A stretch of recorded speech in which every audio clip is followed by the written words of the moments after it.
কলবে কলবে জল, কোরআন সুন্নাহর আলো। ওই পিছনের বাইরে মনে হরতাল ডাকছে, কোরআন সুন্নাহর আলো।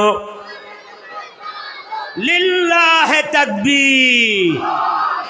মোহতারাম হাজিরিন, কোরআনে পাকের সূরা তাহরিম 28 পারা 7 নম্বর আয়াতে আল্লাহ বলেন, হে ঈমানদাররা, তোমরা এমন ভাবে আল্লাহ পাকের কাছে তওবা করো যেই তওবা করার কারণে বান্দার একটা গুনাহ থাকে না, একেবারে পবিত্র ধুয়ে মুছে, শরীরে ময়লা লাগলে যেমন সাবান দিয়া ধুইলে যেমন পরিষ্কার হয়ে যায়, সাদা হয়ে যায়, আল্লাহ কয় যদি এমন তওবা করতে পারো যেই তওবার নাম হলো তওবায়ে নসুহা, ওই তওবা বা খালেস তওবা যদি করতে পারো, তাহলে আমি আল্লাহ তোমার জিন্দেগির সব গুনাহ মাফ করব।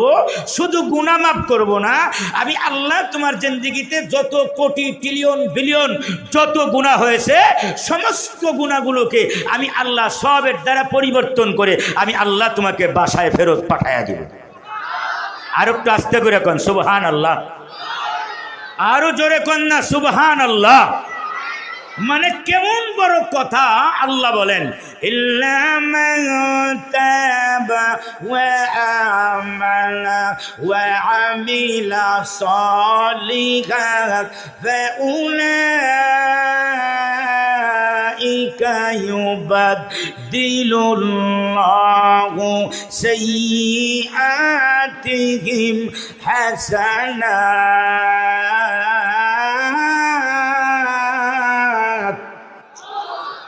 আল্লাহর কোরআনের তেলাওয়াত শুনে আল্লাহু আকবার বললে মুসলমানদের ইমানের স্পিড এবং পাওয়ার বাড়ে না কমে। এই যে জবান খোলেন, এটা আমার কথা না, এটাও আল্লাহর কথা। ওয়াইদা তুলিয়াত আলাইহিম আয়াতুহু যাদাতুহুম ঈমানা। মুসলমানদের সামনে যখন কোরআনের তেলাওয়াত আরম্ভ হয়ে যায়, ভূমিকম্প আসলে যেমন বিল্ডিং গুলানো কাঁপতে থাকে, ঝড় আসলে যেমন গাছের মাথা একেবারে বাঁকা হয়ে মাটি সুই সুই হয়ে যায়, আবার তারা সুদা হয়ে দাঁড়ায় যায়, আরেক দিক থেকে ঝড় আসলে আবার গাছের মাথা বাঁকা হয়ে যায়।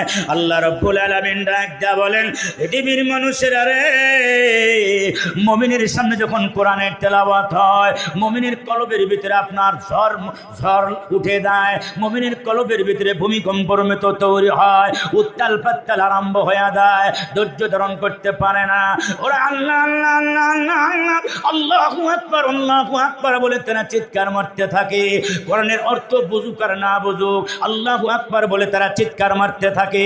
আল্লাহ রাব্বুল আলামিন বলেন, এক একটা কোরআনের আয়াত তুমি শুনবা, এক একটা শব্দ শুনবা, এক একটা অক্ষর শুনবা, আল্লাহু আকবার বলে চিৎকার দিবা, আমি আল্লাহ তোমার ইমানের পাওয়ার বাড়াইতে বাড়াইতে আমার আরশে আজিমে তোমার ইমানের বাড়ির জায়গা দিয়া দিব। এই যারা কোরআন বিশ্বাস করেন সবাই জবাব দিবেন, যারা কোরআন মানেন না আমার কথার জবাব দেওয়ার দরকার নাই। একটু বলেন না দেখি জবানটা খুইলা, আল্লাহর কোরআনের তেলাওয়াত শুনে আল্লাহু আকবার বললে মুসলমানদের ইমানের পাওয়ার বাড়ে না কমে? যত মানুষ এখানে আছে 70% হয়তো জবাব দিয়েছেন, বাকি 30% মনে হয় কোরআন বিশ্বাস করে না। মালিক আরেকটা বার সুযোগ করে দিলাম, বেঙ্কুলনি মাদ্রাসার মাঠে দেখো না কে কে কোরআনের পক্ষে জবাব দেয়। আরেকবার চিৎকার দিয়া বলবেন, আল্লাহর কোরআনের তেলাওয়াত শুনে আল্লাহু আকবার বললে মুসলমানদের ইমানের স্পিড এবং পাওয়ার বাড়ে না কমে? এজন্য আমি যতক্ষণ আলোচনা করব এভাবে হাতটা কোরআন দিলে মনে করবেন হুজুর শেষ, এবার আমরা সবাই বক্তা। এখন আল্লাহু আকবার বলা লাগবে। কাকা মনে থাকবে ইনশাআল্লাহ? এই যুবক মনে থাকবে তো ইনশাআল্লাহ?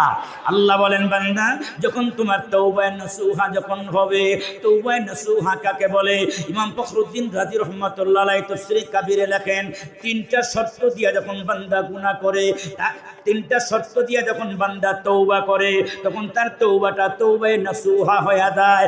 নাম্বার 1 আইয়াকলা আনিজ জামবি, 1 নম্বর হইল একেবারে গুনার জ্বর সহ উপড়ায়া ফেলা। সুবহানাল্লাহ। গাছ যেমন টান দিলে, ছোট গাছ যেমন টান দিলে যেমন একেবারে জ্বর সহ উপড়ায়া চলে আসে, উপড়ায়া ফেলা হয়। আল্লাহ রাব্বুল আলামিন এক তাফসীরে কিতাবের ভিতরে লেখে, 1 নম্বর হইল তোমার জ্বর সহ গুনাহ উপড়ায়া ফেলো। 2 নম্বর হলো গুনার দিকে একেবারে তুমি অপমানের বেশে, অপরাধীর বেশে একেবারে তুমি দোকান আল্লাহর দরবারে বানাও। 2 নম্বর হলো অপরাধ স্বীকার করা, অপরাধীর বেশে আল্লাহর কাছে চাওয়া। 3 নম্বর হইল আল্লাহ আইয়া আজিমা, আল্লাহ ইয়াউদা ইলাইহা আবাদা। 3 নম্বর হইল জীবন চলে যেতে পারে, ফাঁসির কাষ্টে ঝুলতে পারে, কিন্তু সে একটা মিথ্যার কথারও সে আশ্রয় নেবে না, একটা মিথ্যাও সে বলবে না তার জবান দিয়ে, মিথ্যা তার থেকে আপনার প্রকাশ পাবে না। এটা হলো 3 নম্বর শর্ত। এই 3টা শর্ত দিয়ে যখন বান্দা তওবা করে, ওই তওবাটা হলো আপনার বাতিনি তওবা বা রুহানি তওবা। আর আমরা যেটা করি এটা হলো জাহিরি তওবা, আস্তাগফিরুল্লাহ আস্তাগফিরুল্লাহ আস্তাগফিরুল্লাহ। এটা 1 কোটি বার কইলেও কোনো কাম হইব না। জোরে কোন কথা ঠিক না বেঠিক কোন? এটার দাম আল্লাহর কাছে নাই। আল্লাহর দাম হইল শর্ত 3টা দিয়া তারপর আল্লাহর কাছে তওবা করা। এই 3টা শর্ত দিয়া যখন বান্দা আল্লাহর কাছে যখন তওবা করে, আল্লাহ তার শানে বলেন ইল্লা মান তাবা ওয়া আমানা ওয়া আমিলা সালিহান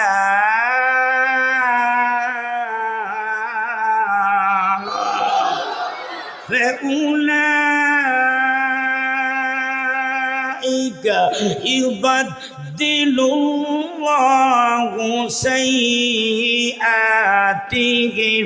حسنات।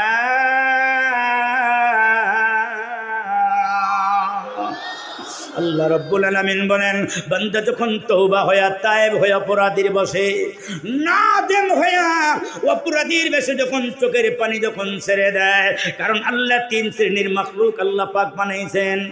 এমনি তো অগণিত মাখলুক বানাইছে, 3 শ্রেণীর মাখলুক আল্লাহ বানাইছে স্পেশাল করে। 1 শ্রেণীর মানুষ হইল যাদের 1 শ্রেণীর মাখলুক হলো ফেরেশতা, তারা কোনো গুনাহ করে না।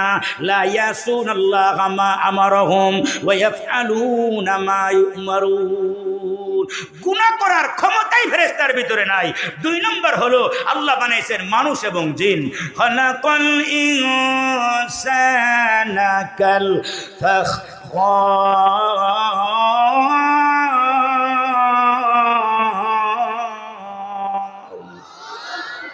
وخلق الجن من مارج من نار।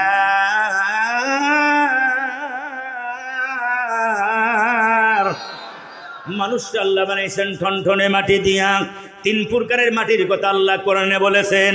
কোন জায়গায় গিয়ে আল্লাহ বলেন মিন তিনিল লাজিব, কোন জায়গায় বলে মিন সলসরিন কাল ফাখর। 3 প্রকারের মাটি দিয়ে আল্লাহ মানুষকে বানাইছে। কোন জায়গায় বলে আপনার কাদা মাটি, কোন জায়গায় বলে ঠনঠনা মাটি। 3 প্রকারের মাটি দিয়ে আল্লাহ বানাইছে। আর ফেরেশতাদেরকে বানাইছে আল্লাহ আগুন দিয়া, আর জিনদেরকে আল্লাহ বানাইছে আগুন দিয়া। কি দিয়া? ফেরেশতারা গুনাহ করার সক্ষমতাই নাই, মানুষ আর জিন গুনাহ করতে পারে, গুনাহ করার সক্ষমতা দিয়েছেন মানুষদের ভিতরে। আবার সর্বপ্রথম মানুষ হলো আপনার আফজল মানুষ, আফজলুন নাস বা আফজলুন নাস, তারা হলো আপনার আম্বিয়া আলাইহিস সালাতু ওয়াস সালাম। নবীরা আবার গুনাহ করে না, কারণ নবীদেরকে আল্লাহ বানায় জান্নাতের মাটি হলো বেশি, আর আপনার দুনিয়ার মাটি হলো কম। সুবহানাল্লাহ। খুতবাতে হাকিমুল ইসলামের ভিতরে দেওবন্দের প্রায় আপনার 40 বছরের বেশি সৈয়দ মুহতামিম মাওলানা কারি তৈয়ব রহমাতুল্লাহ আলাইহি লেখেন, নবীদেরকে আল্লাহ বানায় জান্নাতের মাটি বেশি, দুনিয়ার মাটি কম। এই কারণে নবীরা আপনার গুনার দিকে মাইলান হয় না। গুনাহ করা তো দূরের কথা, গুনার দিকে তাদের মনও যায় না। সুবহানাল্লাহ। নবীরা হলো মাসুম। আর আমরা যারা সাধারণ মানুষ, আমাদেরকে আল্লাহ বানায় জান্নাতের মাটি কম, দুনিয়ার মাটি বেশি। দুনিয়ার মাটি হলো গান্দেগি, দুনিয়ার মাটি হলো নাপাক, দুনিয়ার মাটি হলো আপনার ভারত পুরুত্তমুটা। এই জন্য আপনার দুনিয়ার মানুষ আমরা গুনাহ করতে ভালোবাসি, নবীরা গুনাহ করে না। মানুষদের ভিতরে আবার নবীদের পরে যারা, তারা হলেন আফজল সাহাবায়ে কেরাম। সাহাবায়ে কেরাম গুনাহ করে, কিন্তু গুনার ভিতরে তারা অটল থাকে না। একটা গুনাহ হওয়ার সাথে সাথে সাহাবায়ে কেরাম পাগল হয়ে যায়, কেমনি আল্লাহর কাছ থেকে গুনাহটা মাফ করাবে। নবীরা গুনাহ করে না, তারা হলেন মাসুম। সাহাবায়ে কেরাম গুনাহ করে কিন্তু গুনার উপর অটল থাকে না। রাদিয়াল্লাহু আনহুম ওয়া রাদু আন, আল্লাহ এমন ভাবে তারা আল্লাহর কাছে কান্দে আর গুনাহ মাফ করায় নেয় আর এবং তওবা করে। ওই তওবা করার কারণে আল্লাহ তাদের প্রতি রাজি হয়ে যায় আর তারাও আল্লাহর প্রতি রাজি হয়ে যায়। আল্লাহ যাদের উপরে রাজি আর যারা আল্লাহর উপরে রাজি তাদের ব্যাপারে কলম ধরার ক্ষমতা আমার মতো সলিমুদ্দিন আর কলিমুদ্দিন নাই। সাহাবায়ে কেরামকে যারা মেয়ারে হক মানে না, সাহাবায়ে কেরামকে যারা ভুল ধরে, সাহাবায়ে কেরামকে যারা গুনার উপর অটল যারা মনে করে, আমরা মনে করি তারা গোমরা ফেরকা, ওরা পথভ্রষ্ট। কোথায়? হ্যাঁ, ওই যে বাংলা কথায় বলে কোথায় লিয়া কোথায় লি আর কোথায় জুতার কালি, কোথায় আব্বাস আর কোথায় গাব গাছ, কোথায় সাহাবায়ে কেরাম যাদেরকে আল্লাহ সার্টিফিকেট দিয়েছেন রাদিয়াল্লাহু আনহুম ওয়া রাদু আনের সার্টিফিকেট আল্লাহ কিয়ামত পর্যন্ত দিয়েছেন। সাহাবীদের প্রতি আমি আল্লাহ রাজি আর তারাও আমার প্রতি রাজি। আর কোথায় আমার মতো সলিমুদ্দিন আর কলিমুদ্দিন? আমি যদি সাহাবীদের ভুল ধরি, এটা তো কোথায় লিয়া কোথায় লি আর কোথায় জুতার কালির সমান হইব। জোরে কোন, আরো জোরে কোন। কোথায় সাহাবায়ে কেরাম? গুনাহ হওয়ার সাথে সাথে তারা পাগল হয়ে গেছে। একজন সাহাবীর নাম হযরত আবু লুবাবা রাদিয়াল্লাহু তাআলা, বুখারী সহ বিভিন্ন হাদিসের কিতাবে ঘটনা আছে। বনু কুরাইজা ছিল আপনার ইহুদি জাতি, মদিনায় তারা থাকতো। নবীজির সাথে তারা চুক্তি করেছিল যদি বাহির থেকে মুশরিকরা যদি আপনার মদিনার ভিতরে যদি আক্রমণ করে, আমরা মুসলমানদের পক্ষে থাকবো, মুশরিকদের পক্ষে থাকবো না। একে একে তিনবার করে যখন তারা চুক্তি ভঙ্গ করলো, আল্লাহ রাব্বুল আলামিন হযরত জিবরাইল আলাইহিস সালামকে ডাক দেয়া বলে, ওগো জিবরাইল, আমার দোস্তরে গিয়া সালাম দাও, বনু কুরাইজার বিরুদ্ধে যেন আমার নবী যেন আপনার জিহাদের ঘোষণা দিয়ে দেয়। আল্লাহর নবী, বিশ্ব নবী রহমাতুল লিল আলামিন পরামর্শ করলেন, রুদ্দুদার বৈঠক করলেন, সাহাবীদের সাথে পরামর্শ করে বললেন আমাদের পরামর্শ যেন বাইরে না যায়। কি সিদ্ধান্ত হলো? সিদ্ধান্ত হলো বনু কুরাইজার ব্যাপারে, ইহুদিদের ব্যাপারে তাদের কেলা এবং দুর্গকে আপনার চতুর্দিক থেকে আপনার নজরবন্দি করা হবে, তাদের দুর্গকে আপনার চতুর্দিক থেকে বন্দি করা হবে, খাবার পানি সব বাইরের থেকে যাতায়াত বন্ধ করে দেওয়া হবে যতক্ষণ পর্যন্ত তারা আত্মসমর্পণ না করে। আত্মসমর্পণ না করলে তাদের বিরুদ্ধে জিহাদ হবে, তাদের কল্লা দুনিয়ার থেকে পুরুষদের কল্লা উড়াইয়া দেওয়া হবে, নারী পুরুষ বয়স্ক যারা থাকবে, বাচ্চা কাচ্চা যারা থাকবে তাদেরকে জীবিত রাখা হবে, যুবক পুরুষদেরকে যারা জিহাদের জন্য সক্ষম, যারা যুদ্ধ করার জন্য যারা সক্ষম তাদের কল্লা উড়াইয়া দেওয়া হবে।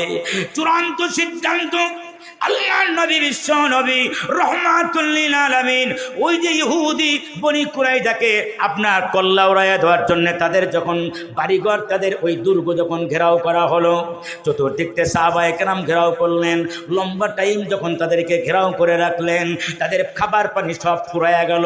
তারা এক পর্যায়ে তারা বাধ্য হলো, চিঠি লিখলেন নবীজির কাছে, ওগো নবীজি, আপনি একজন সাহাবী আমাদের কাছে পাঠান, আমাদের মনের কথাটা তার কাছে প্রকাশ করব, তার কাছে পরামর্শগুলো বলবো, আমাদের পরামর্শটা তার কাছে জানাবো।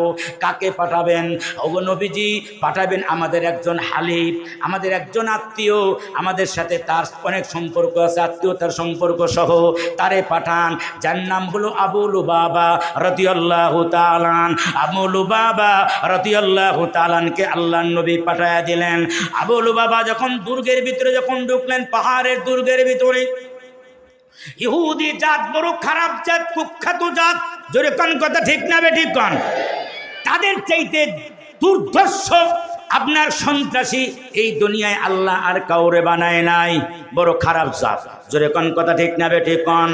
বলে খ্রিস্টানদের চাইতে ইহুদিরা মুসলমানদের সবচেয়ে বড় শত্রু। পুনা দুনিয়ার মানবতার শত্রুর নাম হলো ইহুদি, জোরে কোন কথা ঠিক না বে ঠিক কোন?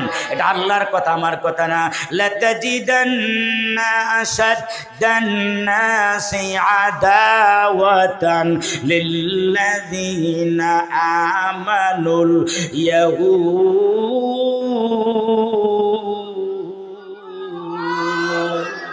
ইহুদি হলো দুনিয়ার মানবতার সব সবচেয়ে বড় শত্রু, মুসলমানদের শত্রু।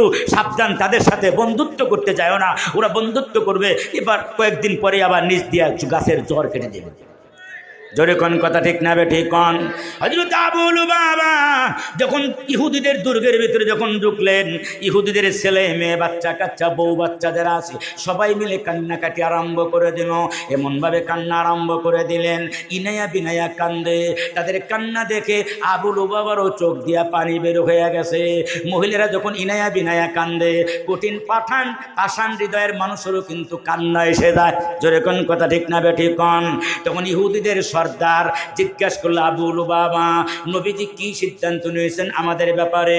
হযরত আবু লুবাবা ওই যে মহিলাদের কান্নাকাটি কারণে দিলটা নরম হয়ে গেছে, ডাইরেক্ট জবান দিয়া কোনো কিছু বলে নাই, শুধু হাত দিয়া গলার ভিতরে ইশারা দিয়া বুঝাইয়া দিছে, নবীজির কাছে গিয়ে আত্মসমর্পণ করো, তা না হলে একজনেরও কল্লা থাকবে না। শুধু হাত দিয়া বুঝাইয়া দিছে, ডাইরেক্ট জবান দিয়া বুঝায় বলে নাই। যখন বলে দিয়েছে অমনি আবু লুবাবা হঠাৎ করে আপনার মনে হয়ে গেছে, চিৎকার মারা আরম্ভ করে দিয়েছেন। আবু লুবাবার হুঁশ এসে গেছে, চিৎকার দিয়া বলেন, প্রভু গো, আমি এখন কি করব? আমি যে আমানতের খেয়ানত করে ফেললাম, এখন কি আমার আমানতের গুনাহ মাফ হবে নাকি? আল্লাহর নবীর খেয়াল আমানতের কথা আমি তাদের কাছে প্রকাশ করে দিলাম। চিৎকার দিয়া দিয়া কান্দে। চিন্তা করলো, নবীজির কাছে মুখ আমি কেমনে দেখাবো? সাহাবীদের কাছে গিয়ে আমার এই আমানতের খেয়ানতের গুনার কথা কেমনে মুখ দেখাবো? না, আমি দুনিয়ার কাউকে বলবো না। হযরত আবু লুবাবা মসজিদের একটা পিলার, মসজিদে নববীতে যারা হজে গিয়েছেন, যারা উমরায় গিয়েছেন, ওই যে আপনার রওজাতুম মিন রিয়াজিল জান্নাহ, এই যে জায়গাটা আছে, ওই জায়গার ভিতরে একটা পিলার আছে। ওই পিলারের সাথে গিয়া হযরত আবু লুবাবা নিজের হাতগুলো আপনার পিলারের সাথে আপনার বেঁধে দিলেন পিছন দিক দিয়া, আর ডাক দিয়া বললেন, প্রভু গো, ইন্নী হারামতু আলাইয়া, আমি নিজের উপরে খাবার হারাম করে দিলাম, আমি পানি হারাম করে দিলাম, আমি পানিও খাবো না, আমি খাবারও খাবো না, আমি কারোর সাথে দেখা সাক্ষাৎ করবো না, আমি বিবির কাছেও যাব না, সন্তানের কাছেও যাব না, আমি কারো কাছে যাব না। আল্লাহ যতক্ষণ পর্যন্ত গুনাহ মাফ না করবা, ততক্ষণ পর্যন্ত এই খুঁটি থেকে আমি আবু লুবাবা হাত ছাড়াবো না। আল্লাহ চিৎকার দিয়া যখন কান্দে, ইয়া গফফার, ইয়া রহমান, ইয়া রহিম, রহমান আর রহিম বলে, গফফার আর সত্তার বলে যখন কান্দে, একদিন দুই দিন নয়, হাদিস শরীফের ভিতরে আসছে 7 দিন 6 দিন, কোন আপনার হাদিসে আসছে 20 দিন পর্যন্ত এভাবে বেঁধে রয়েছেন। বলে আপনার তার বিবি বা মেয়েরা আসে, নামাজের সময় তার হাতের বাঁধন খুলে দেয়, আর কাজায়ে হাজত পেশাব পায়খানার সময় তার হাতের বাঁধন খুলে দেয়, বাকি সময় তার হাত পিলারের সাথে বাঁধা, নামাজ আর পেশাব পায়খানার সময় হাত খুলে দেওয়া হয়। এভাবে 7 দিন 6 দিন বা 20 দিন পর্যন্ত চলে গেছেন, পানিও খায় না, আর আপনার খাবারও খায় না, তার মাথার ব্রেন কমে গেছে, চোখে এখন কম দেখে, কানেও তেমন শোনে না, শরীরের ভিতরে শক্তি নাই, একেবারে দুর্বল হয়ে গেছে, জান বের হওয়ার কাছাকাছি চলে গেছে, একেবারে যখন কঠিন মুহূর্তে চলে গেছে। এই 6 দিন বা 20 দিনের মাথায় গিয়া আল্লাহ রাব্বুল আলামিন আপনার ওই দিন ছিলেন আমাদের মা উম্মে সালমা রাদিয়াল্লাহু তাআলা আনহার ঘরে। নবীজি তাহাজ্জুদের নামাজের সময় আপনার এখনো পর্যন্ত তাহাজ্জুদ পড়েন নাই, ঘুমায় রয়েছেন, ঘুম থেকে উঠবেন, আপনার ওই মুহূর্তে নবীজি মুস্কি হাসি দেওয়া শুরু করলেন। হযরত উম্মে সালমা আমাদের মা ডাক দেন, ইয়া রাসূলুল্লাহ, আপনি মুস্কি কেন হাসেন? এই সময় তাহাজ্জুদের সময় বিছানার ভিতরে মুস্কি আসেন কেন? আল্লাহ রাসূল কয়, হে উম্মে সালমা, সুসংবাদ। বলে কি সুসংবাদ? বলে মহান আল্লাহ আবু লুবাবার গুনাহ মাফ করে দিয়েছে। আবু লুবাবা রাদিয়াল্লাহু তাআলা হযরত উম্মে সালমা বলেন, ইয়া রাসূলুল্লাহ, আমি কি যাব না, আমি কি সুসংবাদ দিব? আপনার দরজার ভিতরে দিয়া হযরত উম্মে সালমা বলেন, আবু লুবাবা, আল্লাহ তোমার জিন্দেগির গুনাহ মাফ করে দিয়েছে।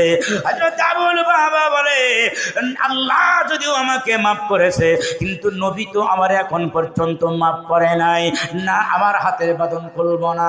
ফজরের নামাজের সময় হয়ে গেছে, সাহাবায়ে কেরাম যখন মসজিদের ভিতরে ঢুকতেছেন। সুসংবাদ যখন পাইছেন সাহাবীরা গিয়ে হাতের বাঁধন খুলে দিতে চায়। হযরত আবু বকর দৌড়ে গিয়ে বলে, আবু বাবা, তোমার কপাল কত ভালো, আল্লাহ কোরআনের আয়াত তোমার জন্য নাযিল করেছে, তোমার গুনাহ মাফ করে দিয়েছে।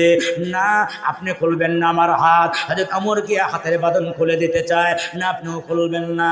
আল্লাহ রাজি, কিন্তু আল্লাহর নবী তো এখনো পর্যন্ত আমার উপরে রাজি কি বেজার এটা আমি জানি না। নবীজি এ না আসা পর্যন্ত আমার হাতের বাঁধন খুলে না তো পর্যন্ত হাত খুলবো না। হুজুরের নামাজ হয়ে গেল জামাতের পরে, নবীজি নিজে আসলেন। আল্লাহর নবী এসে বলেন, ও আবু লুবাবা, ও আবু লুবাবা, আল্লাহ কোরআনের আয়াত তোমার পক্ষে নাযিল করে বলেন, ইয়া আইয়ুহাল্লাযীনা আমানু লা তাখুনুল্লাহা ওয়ার রাসূলা ওয়া তাখুনু আমানাতিকুম ওয়া আনতুম তা'লামুন।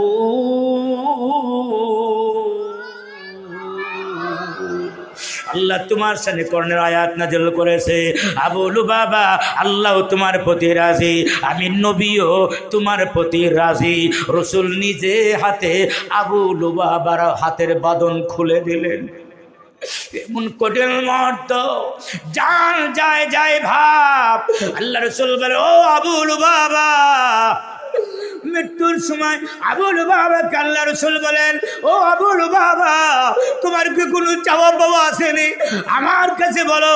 হযরত আবু লুবাবা বলেন, ইয়া রাসূলুল্লাহ, ইয়া হাবিবাল্লাহ, ইয়া রাসূলুল্লাহ, আমি যদি আমার মৃত্যুর সময় আমার মাথাটা আপনার রানের উপরে রাখতে পারতাম, আর আপনি যদি আমাকে কালমা পড়ায়া দুনিয়া থেকে বিদায় দিতে পারতেন। রাসূল এত রাজি আর এত খুশি। আল্লাহর নবী নিজের রান মুবারকের উপরে আবু লুবাবার মাথা রেখে বলে, আবু লুবাবা, বলো লা ইলাহা ইল্লাল্লাহ, লা ইলাহা। যারা বলে না তারা মনে হয় মুসলমান না। হিন্দুরা কয় রাম রাম, মুসলমানরা কয় আল্লাহ আল্লাহ, লা ইলাহা ইল্লাল্লাহ। জোরে সোরে জবান খুলে মুখ ফাঁক করে বলেন লা ইলাহা। যাদের মুখ ফাঁক হয় না লা ইলাহা, আমার মতো দেখেন লা ইলাহা, লাতে একটা টান দেন মিয়া, লা ইলাহা। আরো জোরে লা ইলাহা। ওই যে পিছনে বাইরা লা ইলাহা, লা ইলাহা ইল্লাল্লাহ, লা ইলাহা ইল্লাল্লাহ, লা ইলাহা, ও লা ইলাহা। এই যুবক, কালমা শিখো, লা ইলাহা। কত গান টান গাও, একটু মুখ ফাঁক করো, লা ইলাহা, ও লা ইলাহা। এই আসমানে আল্লাহ, জমিনে আল্লাহ, আসমানে আল্লাহ, জমিনে আল্লাহ, হায়াতে আল্লাহ, মরণে আল্লাহ, আল্লাহ আল্লাহ আল্লাহ আল্লাহ আল্লাহ। জিকির করলে দিলের ময়লা সাফ হয়। জোরে আল্লাহ আল্লাহ আল্লাহ আল্লাহ আল্লাহ আল্লাহ আল্লাহ আল্লাহ আল্লাহ আল্লাহ আল্লাহ আল্লাহ আল্লাহ আল্লাহ। লা ইলাহা ইল্লাল্লাহু মুহাম্মাদুর রাসূলুল্লাহ সাল্লাল্লাহু আলাইহি ওয়াসাল্লাম। আমরা তো বছর শেষ করি হারামের মাধ্যমে, বছর শুরু করি হারামের মাধ্যমে। জোরে কোন কথা ঠিক না বে ঠিক কোন?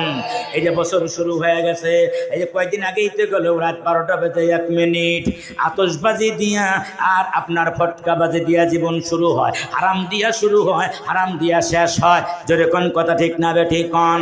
আল্লাহ কানা এই বছরটা তোমার জীবনের আমি আল্লাহ বড় দয়া মায়া করে আমি আল্লাহ তোমার একটা বছরের হায়াত দিলাম। কথা ঠিক না? গত বছর যারা ছিল এই বছর তারা নাই, এবছর আমরা আসছি, আগামী বছর হয়তো দুনিয়ার থেকে বিদায় হয়ে যাব। এই মাহফিলটা জীবনের শেষ মাহফিল হয়ে যাইতে পারে কি পারে না? এই জন্য প্রত্যেকটা মাহফিল আপনার প্রতিটা বছরকে আপনার গুনাহ মাফের বছর বানানোর দরকার। আরে আনন্দ আত্মহারা হওয়ার চাইতে আপনার তওবা ইস্তেগফারের মাধ্যমে বছরকে স্বাগতম জানানোর দরকার।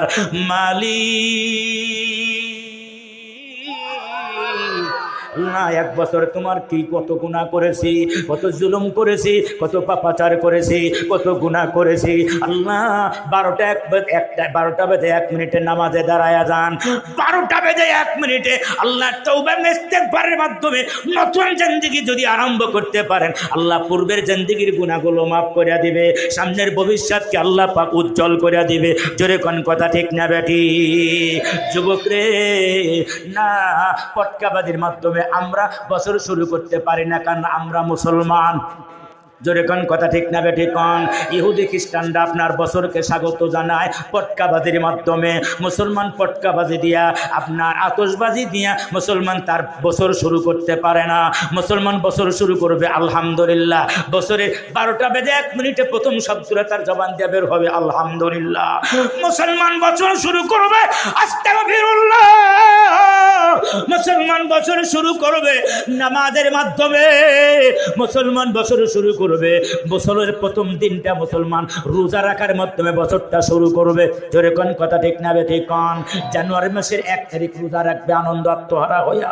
আল্লাহ আমার 1 বছর হায়াত দিয়েছেন, এই জন্য বছরের প্রথম দিনটা আমি রোজার মাধ্যমে কাটাবো। বছরের প্রথম দিনে আমি কোরআন খতম দিব। চিল্লায় কোন কথা ঠিক না বে ঠিক? এটা হলো আল্লাহর শুকর আদায় করা। আর আমরা হলো হারামের দিয়া শুরু করি, হারাম দিয়া বছর শুরু করি। চিৎকার দিয়া কোন কথা ঠিক না বে ঠিক? না, তওবা এবং ইস্তেগফারের মাধ্যমে বান্দা যখন তার জীবন শুরু করে, যখন শুধু নিয়াত করে, নিয়াত করার মাধ্যমে আল্লাহ তার জিন্দেগির গুনাহ মাফ করে দেয়। সুবহানাল্লাহ।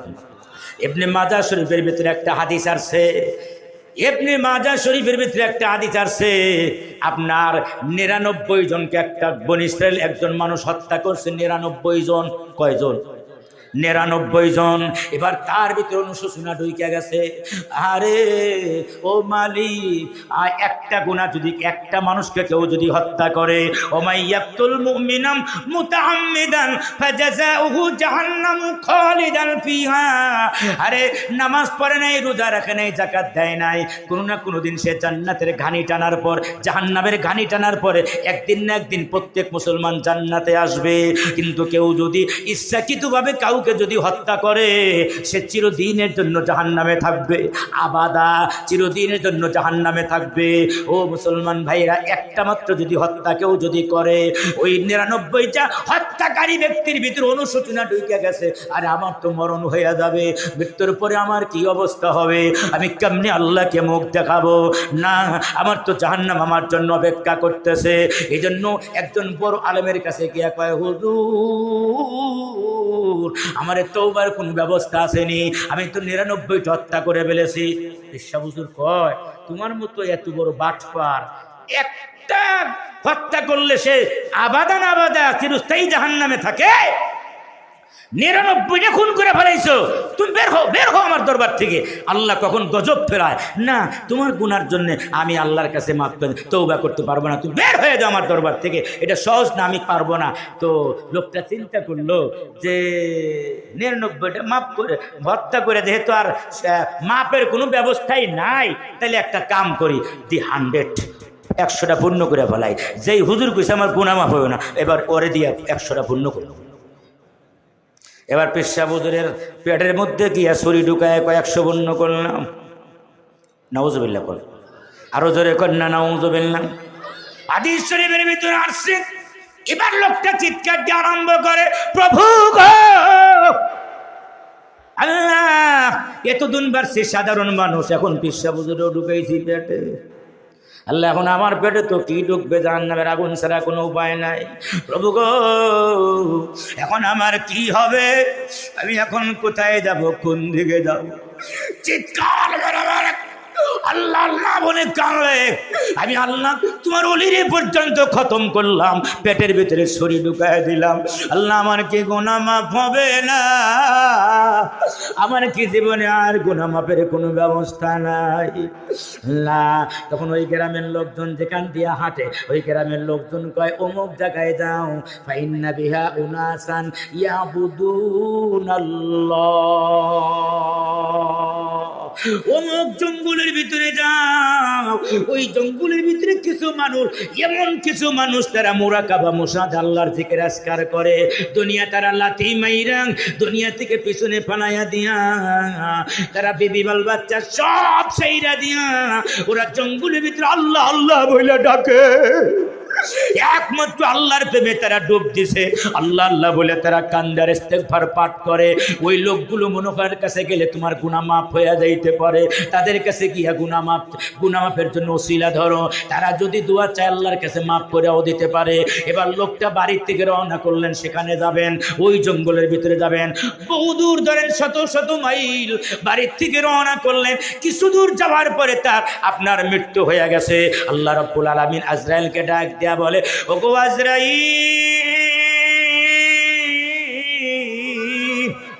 আমার ওই বান্দার রূহটা আমার কাছে এখন নিয়ে আসো। সঙ্গে সঙ্গে তার রূহ কবজ হয়ে গেল। হাদিস শরীফের ভিতরে পাওয়া যায়, ফাখতাসামাত ফীহি মালাইকাতুর রাহমা ওয়া মালাইকাতুল আযাব। ইবনে মাজাহ শরীফের হাদিসে আসছে, দুই দল ফেরেশতা আসলো আসমান থেকে দৌড়ায়া, প্রতিযোগিতা আরম্ভ করে দিল। দুই দল ফেরেশতা, একটা আযাবের ফেরেশতা আর এক দল হলো রহমতের ফেরেশতা। রহমতের ফেরেশতা তার রূহ নিয়ে জান্নাতে নিয়ে যাইতে চায়, গজবের ফেরেশতা তার রূহ নিয়ে জাহান্নামের দিকে যাইতে চায়। রূহ নিয়ে এবার টানাটানি লেগে গেছে, আযাবের ফেরেশতা রহমতের ফেরেশতা এবার এক দলও ছাড়ে না, রহমতের ফেরেশতারাও ছাড়ে না। রহমতের ফেরেশতারা কয় না, এই বান্দা তওবা করার জন্য যেহেতু নিয়াত করছে, ঘর থেকে যত বের হয়ে গেছে, যদিও জায়গা মতো যাইতে পারে না, তার নিয়াত আল্লাহর দরবারে কবুল হয়ে গেছে, এই জন্য তার গুনাহ আল্লাহ মাফ করে দিয়েছে, তারে আমরা জান্নাতে নিয়ে যাব। আর গজবের ফেরেশতারা কয় না, যেহেতু এখনো পর্যন্ত পিসাবের কাছে যায় নাই, তওবা এখনো পর্যন্ত করতে পারে নাই, আপনার যাওয়ার আগেই তার মৃত্যু হয়ে গেছে, এই কারণে তাকে আমরা জাহান্নামে নিয়ে যাব। এবার একটা চিৎকার দিবেন, এই যে আবার দিকে তাকান, দেখি কত জোরে আল্লাহু আকবার বলতে পারে। আমি হাতটা ঘুরান দিলে আল্লাহ তার জিবরাইলকে ডাক দেয়া বলে, ওগো জিবরাইল,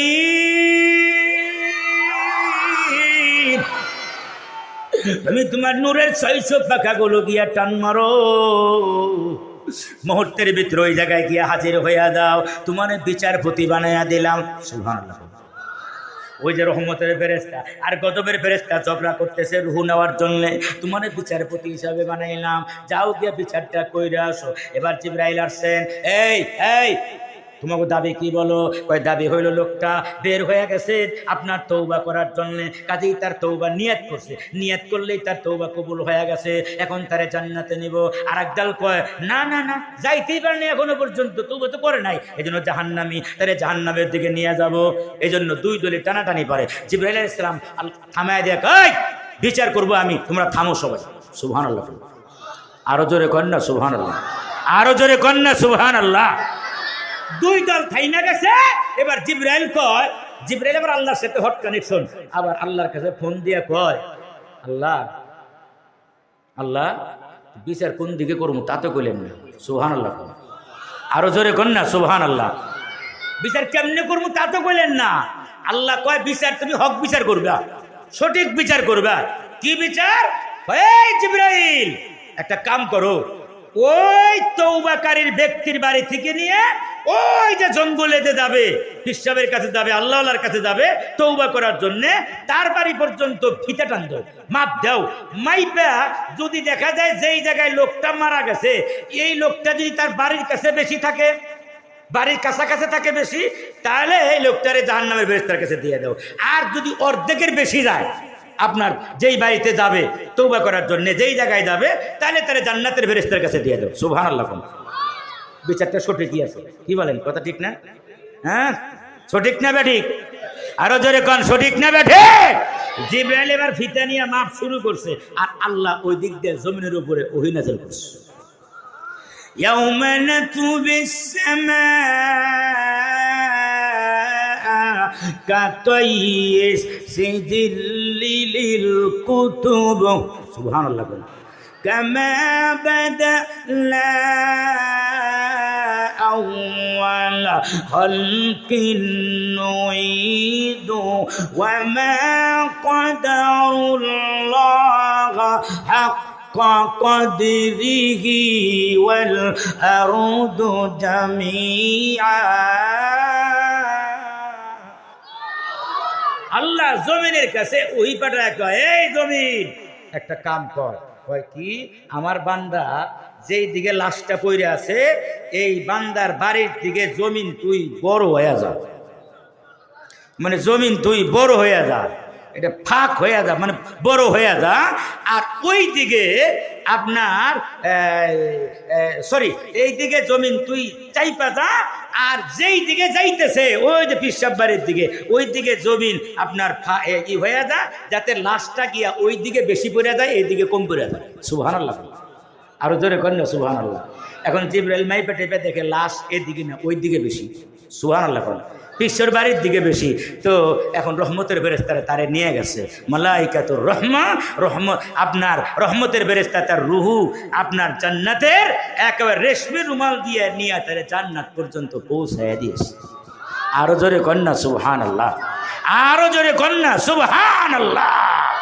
এই জন্য সাহাবায়ে কেরাম গুনাহ করতেন না সহজে, হঠাৎ করে যদি গুনাহ হয়ে যায় তো পাগল হয়ে যায়, গুনার উপরে তারা অটল থাকে না, গুনাহ হলেই পাগল হয়ে যায়। ফকি আবুল্লাহ সমরকন্দি রহমাতুল্লাহ আলাইহি তার তানবীহুল গাফিলের ভিতরে একটা হাদিস নিয়ে আসছেন। আপনার হযরত জুহরি রাদিয়াল্লাহু তাআলা থেকে বর্ণিত, হযরত জুহরি রাদিয়াল্লাহু তাআলা থেকে বর্ণিত, আল্লাহ রাসূলের এক সাহাবীর নাম ছিল আবু হযরত আপনার ওমর রাদিয়াল্লাহু তাআলা। হযরত ওমর রাদিয়াল্লাহু তাআলা বড় লম্বা হাদিস। ওমর রাদিয়াল্লাহু তাআলা নবীজির আপনার দরবারের দিকে যাইতেছেন। ওমর রাদিয়াল্লাহু তাআলা নবীজির দরবারের বাইরে একজন সাহাবী, যুবক সাহাবী আপনার মাথা নিচু করে রুমাল দিয়া মুখটা ঢাইকা শুধু কান্দে এবং কান্দে। তার কান্নার কারণে ওমরের মতো এত বড় কঠিন হৃদয়ের মানুষের চোখের ভিতরে পানি এসে গেছে। আজ তোমার ডাকটা বলে, যুবক রে কেন কান্দো? বলে, কান্দি একটা কারণে, আমি নবীজির কাছে যাব কিন্তু সাহস আমার নাই, আমি এমন গুনাহ করেছি এই গুনাহ নবীজির কাছে বলতে পারবো না। তুমি আমার একটু নিয়ে যাবা নবীজির কাছে? নবীজির কাছে যাওয়ার মতো সাহস আমি আপনার যুবকের নাই। হযরত ওমর বলেন, কি গুনাহ করেছো? না আপনার কাছে বলা যাবে না। হযরত ওমর রাদিয়াল্লাহু তাআলা বলেন, চলো যাই আমার সাথে। ওগো নবীজি, ও ইয়া রাসূলুল্লাহ, ইয়া হাবিবাল্লাহ। হযরত ওমর কান্দে নবীজির দরবারে। রাসূল বের হইলেন হুজরা মোবারক থেকে। ওমর কেন কান্দো? আমা তাবকি ফামা তাবকি, কেন কান্দো? হযরত ওমর বলেন, আমি কান্দি না, আমি কান্দি আপনার আরেকজন যুবকের জন্য, তার জন্য আমি কান্দি। বলে, কেন কান্দো? ওই যুবক এমন গুনাহ করেছে, তার গুনাহ নাকি আপনার এসে না দুনিয়ার কাউকে বলবে না। সে লজ্জিত হয়ে গেছে, ওই গুনাহ নিয়ে সে আপনার কাছে আসতে চায় কিন্তু লজ্জা পায়, আসতে পারে না। আমি কি তাকে নিয়ে আসবো আপনার দরবারে? হ্যাঁ, নিয়ে আসো আমার কাছে। ওই সাহাবীকে, ওই যুবককে নবীজির দরবারে হাজির করা হয়েছে। নবীজির রুমাল দিয়া মুখ ঢাকা, নবীজির সামনে মুখ বের করে না, শুধু কান্দে এবং কান্দে। আল্লাহর নবী ডাকটা বলে, ফামাক তাবকি, এ যুবক কেন কান্দো? কি কোন জিনিস তোমার কাঁদায়? ওই যুবক ডাকটা বলে, রাসূলুল্লাহ, ইয়া হাবিবাল্লাহ, আমি কান্দি একটা গুনাহ করে ফেলেছি, এবং গুনাহ করেছি, একটু মনটা নরম করে দেন, চোখটা মাটির দিকে দিয়ে দেন, মাথা নিচু করেন, মাটির দিকে দিয়ে দেন। মাটির থেকেই জন্ম, আবার মাটিতেই আমরা চলে যাব। ওই যুবক ডাক দেওয়া, গো নবীজি, আমি এমন গুনাহ করেছি, ওই গুনার কথা বলতে আমার বড় লজ্জা লাগে। আস্তাহি মিনকা ইয়া রাসূলুল্লাহ, আমি আপনার কাছে বলতে বড় লজ্জা লাগে। আল্লাহ রাসূল কয়, কেন? তোমার গুনাহ কেমন গুনাহ, তোমার গুনাহ নিশ্চয়ই তুমি কোন শিরক করে ফেলেছো। আশরাকতা বিল্লাহি শাইআ, তুমি কি আল্লাহর সাথে কোনো গুনাহ করেছো? না, আল্লাহর সাথে কোনো শিরক করি নাই। আকাতালতা নাফসান বিগাইরি হাক্কিন, তুমি কি কোনো মানুষকে হত্যা করেছো? না ইয়া রাসূলুল্লাহ, আমি কোনো মানুষকে হত্যা করি নাই। আরে তুমি কি করেছো, এমন কি গুনাহ করেছো? বলে তার চাইতে এর চেয়ে বড় গুনাহ আছে নাকি? কয় হ্যাঁ, আমার গুনাহ তার চাইতে বড়। বলে তোমার গুনাহ কি আসমান জমিনের চাইতে বড়? হ্যাঁ, আমার গুনাহ আসমান জমিনের চাইতে বড়। আরে তোমার গুনাহ কি আরশে আজিমের চাইতে বড়? যুবক ডাক দিয়া বলে জাম্বি আযামু মিনাস সামা, হ্যাঁ আমার গুনাহ আসমান জমিনের চাইতে বড়। তোমার গুনাহ কি আরশে আজিমের চাইতে বড়? হ্যাঁ আমার গুনাহ আল্লাহর আরশে আজিমের চাইতেও বড়। নবীজি ডাক দিয়া বলে তোমার গুনাহ কি আল্লাহর চাইতেও বেশি বড়? বলে না, আল্লাহর চাইতে বড় না। আল্লাহ রাসূল কয় আল্লাহুল আযীম ইস্তাগফিরুকাল্লাহ। আল্লাহ যদি সবার তোমার গুনার চাইতে আল্লাহ বড় হয়, আল্লাহ সমুদ্রের ফেনার মতো গুনাহ নিয়েও যদি বান্দা তওবা করে, আল্লাহ তার জিন্দেগির গুনাহ মাফ করে দেয়। বলে এবার তুমি বলো তোমার গুনাহ কি? আবার ওই লোকটা ডাক দেয়া বলে আমার ও ইয়া রাসূলুল্লাহ ইয়া হাবিবাল্লাহ, কোরআনের আয়াত না আল্লাহ নাযিল করেছেন ওয়ালাউ আন্নাহুম ইযলামু আনফুসাহুম জাউকা ফাস্তাগফিরুল্লাহ ওয়াস্তাগফারা লাহুমুর রাসূলু লাওয়াজাদুল্লাহ তাওয়াবার রহিমা। আল্লাহ না কোরআনে বলেছেন পাহাড় সম গুনাহ নিয়া আপনার কোন উম্মত যদি আপনার দিয়ে আল্লাহর কাছে তওবা করাইতে পারে, আর আপনি যদি ওই উম্মতের জন্য হাত বাড়ান, গুনাহ মাফ চান, তো আল্লাহ আপনার উসিলায় বান্দার জিন্দেগির গুনাহ মাফ করে দেয়। আমার বড় লজ্জা লাগে, কেমনি কব গুনাহটার কথা আপনার কাছে। আল্লাহ রাসূল কয় আমি অভয় দিলাম তুমি বলতে পারো। ওই সাহাবী ওই নওজোয়ান ডাক দেয়া বল ইয়া রাসূলুল্লাহ ইয়া হাবিবাল্লাহ, আমার মুখের রুমাল খুলে দিলে আপনি আমারে চিনে ফেলাইবে। আমি হলাম মদিনার বিখ্যাত কাফন চোর। কাফন চুরি করে হলো আমার পেশা। প্রতিদিন যেই মদিনার যেই ব্যক্তি মারা যায়, আমি তার কবরে গিয়া কবর খোদে কাফন চুরি করে এনে বিক্রি করে দিয়ে আমার সংসার চালাই। এটা হলো আমার পেশা। ভগবান নবীজি গতকাল আনসারী একজন সাহাবী হুরে মদিনার একজন সুন্দরী মহিলা, যুবতী সরুষী মহিলা ইন্তেকাল করেছে। আপনারা তো জানেন নিশ্চয়। আমি গেলাম তার কবরের কাছে গিয়া আপনার মাটিগুলো সরায় যখন কাপড়টা যখন টান মারলাম, কাপড়টা টান মারার সাথে সাথে শয়তান আমার কাছে আপনার এমন ভাবে তার চেহারাটা আমার কাছে ফুটায় তুললো। যুয়িনা লিল্লাহি হুব্বুশ শাহাওয়াতি মিনান নিসা।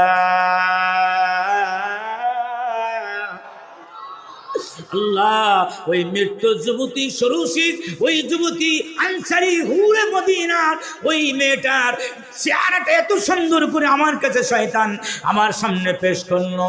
শয়তান আমার উপরে গালে বসলো। শয়তান আমার মনেকে কুবুদ্ধি দিয়া বললো দুনিয়ার কেউ তো দেখে না, হুরে মদিনার সাথে তোমার খায়েশ মেটাও। আমি ওই মেয়েটার সাথে আমি নিজে তার উপরে নিয়ে আসলাম, আমি তার সাথে জেনা করে ফেললাম। এবার ভিতরে আবার ঢুকায়া দিলাম। সঙ্গে সঙ্গে আমার শরীরের ভিতরে কম্পন উঠে গেল। ওগো মালিক, আমি এখন কি করব? একটা মুর্দা পাক মানুষকে আমি নাপাক বানাইয়া দিলাম। এই মহিলা যে নাপাক হইয়া কিয়ামতের দিন আল্লাহর দরবারে উঠবে, ওই যুবতী মহিলা নাপাক হইয়া আমার কাছে যদি আমার বিরুদ্ধে নালিশ দেয়, মালিক আমার কিছু করার ছিল না। আমার যিনি কবরে নাপাক বানাইছে আল্লাহ তারে আমার কাছে হাজির করে দাও। আমি কিয়ামতের দিন কি জবাব দিব? আমি চিৎকার করে কান্দি। আমি কার কাছে যাব? গুনাহ মাফের জন্য কোথায় যাব? ইয়া রাসূলুল্লাহ, আপনি আমার জন্য একটু গুনাহ, আমার জন্য একটু মাপ চান না আল্লাহর কাছে। আল্লাহর নবী ডাক দেয়া বলেন তুমি বের হয়ে যাও আমার দরবার থেকে। আরে তুমি এত বড় কুখ্যাত মানুষ, মরা মানুষের সাথে জিনা করে ফেলেছো, আমার দরবার থেকে বের হয়ে যাও। এত কঠিন গুনাহ, তুমি বের হয়ে যাও। ফাখরুজ মিন্নি, তুমি বের হয়ে যাও তাড়াতাড়ি, আল্লাহর গজব আসতে পারে। আপনার লোকটা বের হয়ে, যুবক বের হয়ে গেল, মাথা নিচু করে বের হয়ে গেল। পাহাড় পাহাড়ের ভিতরে গিয়া জঙ্গলের ভিতরে গিয়া কানলে, প্রভু গো আল্লাহ, খাবার হারাম করে দিলাম, পানিও আমার উপর হারাম করে দিলাম। একদিন 2 দিন নয়, 40 দিন পর্যন্ত রহমান রহিম বলে যখন কান্দে, গফুর আর সত্তার বলে যখন কান্দে, আল্লাহ আমি আর বিবি বাল বাচ্চার সাথে মুখ দেখাবো না। এই ঘটনা তো কেউ জানতো না। বিবির সামনে কেমনে মুখ দেখাবো, বাল বিবি বাল বাচ্চার সাথে কেমনে মুখ দেখাবো, সাহাবীদের সাথে আমি কেমনে মুখ দেখাবো, এটা তো আমার পক্ষে সম্ভব না। প্রভু গো আমি খাবারও খাবো না। আর তো প্রতিজ্ঞা করলেন, পাহাড়ের ভিতরে সেজদায় পড়ে কান্দে। 1 দিন 2 দিন নয়, 40 দিন পরে আমার আল্লাহ জিবরাইলকে ডাক দেয়া বলে, ওগো জিবরাইল, তোমার নূরের পাকাগুলো গিয়ে টান মারো, মুহূর্তের ভিতরে গিয়ে হাজির হয়ে দাও। জিবরাইল হাজির হয়ে গেছেন নবীজির কাছে। আসসালামু আলাইকা, নবীজির সালাম দিয়েছেন। নবীজি কয়, হুয়াস সালাম ওয়া মিনহুস সালাম ওয়া ইলাইহি ইয়ারজিউস সালাম। আল্লাহু আকবার, আল্লাহু আকবার। আল্লাহ রসুলের কাছে নবীজি এসে বলেন, আল্লাহ রসুলের কাছে নবীজি এসে গেছেন। নবীজি বলেন সাহাবী, আপনার জিবরাইল বলেন, ইয়া রাসূলুল্লাহ, ইয়া হাবিবাল্লাহ, ঘটনা শেষ করে দেব 2-3 মিনিটের ভিতরে। জিবরাইল বলেন, ইয়া রাসূলুল্লাহ, ইয়া হাবিবাল্লাহ, এই দুনিয়ার মানুষ কে বানাইছে? কয় মানুষ তো আল্লাহ বানাইছে। কয় মানুষের রিজিক কে দেয়? আর যাকতা আপনি রিজিক দেন না, আল্লাহ রিজিক দেয়। আল্লাহ রিজিক দেয়। বলে, ও ইয়া রাসূলুল্লাহ, ইয়া হাবিবাল্লাহ, মানুষকে কে যার জীবনের গুনাহ মাফ করে দেয়? আল্লাহর নবী বলেন, আল্লাহই তো বান্দার গুনাহ মাফ করে দেয়। এবার জিবরাইল বলেন, ইয়া রাসূলুল্লাহ, ইয়া হাবিবাল্লাহ, ওই যে নওজোয়ান সাহাবী, ওই যে নওজোয়ান কাফনচোর, তারে কেন ভাগায়া দিলেন? আপনি আপনার দরবার থেকেও যদি তারে ভাগায়া দেন, দিতে পারেন, কিন্তু মহান আল্লাহ তার দরবার থেকে কোনো গুনাহগারকে ভাগায়া দেয় না। আল্লাহ কোরআনের আয়াত নাযিল করে বলেন, কুল ইয়া ইবাদিয়াল্লাযীনা আসরাফু আলা আনফুসিহিম লা তাকনাতু মির রাহমাতিল্লাহ, ইন্নাল্লাহা ইয়াগফিরুয যুনুবা জামিআ, ইন্নাহু হুয়াল গফুরুর রহিম। আল্লাহ কয়, কুলিয়া ইবাদিয়াল্লাযীনা আসরাফু আলা আনফুসিহিম, আরে নিজের নফসের উপরে জুলুম করে ফেলেছো। পাহাড়ের ফেনা, আপনার পাহাড়ের চাইতে গুনাহ করে ফেলেছো। সমুদ্রের ফেনা রাশির চাইতে বেশি গুনাহ করে ফেলেছো। আর আপনার বালু রাশির চাইতে বেশি গুনাহ করেছো। মুখ ফিরাইও না, আল্লাহর রহমত থেকে মায়ুস হইও না। আল্লাহর রহমত থেকে তোমার মুখ ফিরায় নিও না। লা তাকনাতু মির রাহমাতিল্লাহ, ইন্নাল্লাহা ইয়াগফিরুয যুনুবা জামিআ, নিশ্চয় আল্লাহ জিন্দেগীর গুনাহগুলো মাফ করে দেবেন। জিবরাইল কয়, ইয়া রাসূলুল্লাহ, আপনিও যদিও ওই নওজোয়ানকে আপনার দরবার থেকে বের করে দিয়েছেন, কিন্তু আল্লাহ তার দরবার থেকে পৃথিবীর কোনো গুনাহগারকে বের করে দেয় না। আল্লাহ পাক ওই সাহাবীর জন্য কোরআনের আয়াত নাযিল করে তার জিন্দেগীর সব গুনাহগুলো মাফ করে গুনাহগুলোকে মহান আল্লাহ সবের দ্বারা পরিবর্তন করে দিয়েছে। লা ইলাহা, জোরে লা ইলাহা। ওই যে পিছনের বাইরে মানে হরতাল যাচ্ছে, লা ইলাহা, হাজার হাজার মানুষ জোরে লা ইলাহা, মুখ ফাঁক করে লা ইলাহা।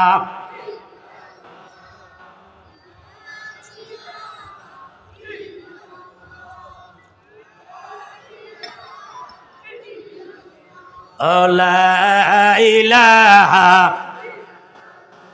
জোরে লা ইলাহা। এই কালেমার বন্ধ ভেলা, বলেন এই কালেমার বন্ধ ভেলা, ও কাজে আসবে মরণ বেলা। অন্ধকার কবরে যেই দিন, অন্ধকার কবরে যেই দিন অন্ধকার কবরে, যেই দিন অমন পরে রবে একেলা লা ইলাহা, জোরে লা ইলাহা ও লা ইলাহা লা ইলাহা ও লা ইলাহা সুবহানাল্লাহ ওয়ালহামদুলিল্লাহ লা ইলাহা, জোরে সুবহানাল্লাহ ওয়ালহামদুলিল্লাহ লা ইলাহা, সুবহানাল্লাহ ওয়ালহামদুলিল্লাহ লা ইলাহা, লা ইলাহা ইল্লাল্লাহ, লা ইলাহা ইল্লাল্লাহ, লা ইলাহা আল্লাহ আল্লাহ আল্লাহ আল্লাহ আল্লাহ আল্লাহ আল্লাহ আল্লাহ।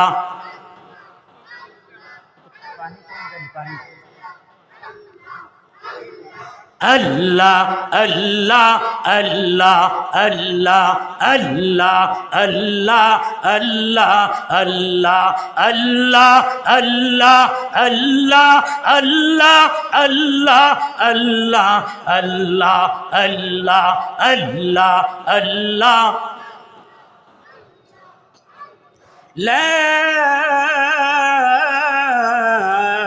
ইলাহা ইল্লাল্লাহু মুহাম্মাদুর রাসূলুল্লাহ সাল্লাল্লাহু আলাইহি ওয়াসাল্লাম। আল্লাহ কয়, বান্দা তোমার নতুন বছরকে ইস্তেগফারের বছর বানাও, তওবার বছর বানাও। হতে পারে এই বছর তোমার জিন্দেগীর শেষ বছর।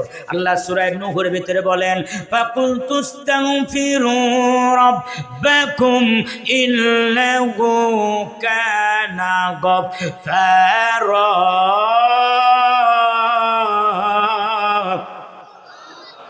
يرسل السماء عليكم مدرارا ويجعل لكم جنات ويجعل لكم أنهارا। আল্লাহ কয়, বান্দা যখন তোমার ইস্তেগফারের আমল যখন বেশি হবে, আল্লাহর নবী কয়, তুবা লিমান মুজিদা ফি সহিফাতিহি ইস্তেগফারান কাসীরা। বান্দারে আমলনামার ভিতরে বেশি বেশি ইস্তেগফার ঢুকাও, কারণ যার ইস্তেগফার যত বেশি হবে, যত ইস্তেগফারওয়ালা যত হবে, ইস্তেগফারওয়ালা দুনিয়াও সফল হবে, আখিরাতেও সফল হবে। দুনিয়ায় তার চিন্তা নাই, আখিরাতের তার চিন্তা নাই। আল্লাহ কোরআনে